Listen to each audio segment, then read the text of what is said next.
I know you're busy. Every CEO is. I just have two questions for you. What percentage of your time do you spend building real relationships with the people on your team? And what percentage of your success are they responsible for? Now, if you need a hint on the second one, it's a number with 3 digits in it. Most of us don't spend nearly enough time forging a bond with the people we work with. And look, this isn't a criticism. There's so much going on all the time that socializing gets shifted to the bottom of the pile. But the truth is, we often have our priorities twisted. Spending time with our people doesn't get in the way of everything else we need to do.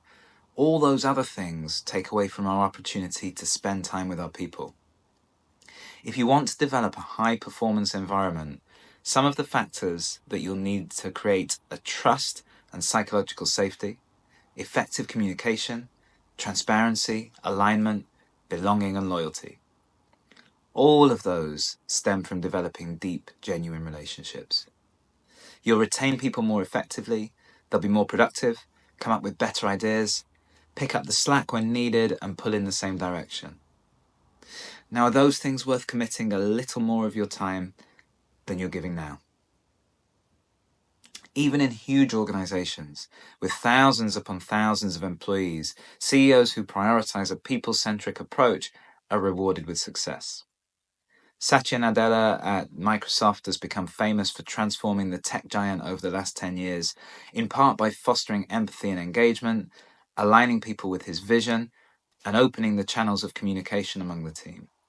While over on the East Coast, Arvind Krishna of IBM has led the company into an AI and cloud-driven future by engaging with employees at all levels, empowering people in the business to innovate, and prioritizing training and development.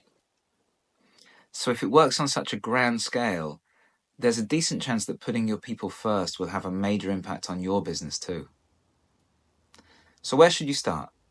Well, personally, I find that meals are a good place to get the ball rolling. You need to eat anyway, right?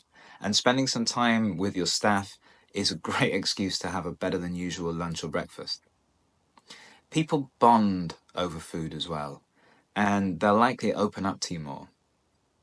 Now, if you've not previously made a habit of inviting those in your business out for a bite, then it's probably a good idea to let them know that there's no issue or hidden agenda. Otherwise, you're likely to find that they'll panic before the meal happens. When they achieve something they're proud of, or you deliver your objectives as a group, you should celebrate with your team too. Get out of the office, take the team for a drink or two, book an activity or a trip, and let your hair down a little. People remember experiences much more than they do financial rewards, and having some fun might well make your business more enjoyable for you too. But one of the most impactful things you can do to connect with your team is to help them grow and to achieve their goals.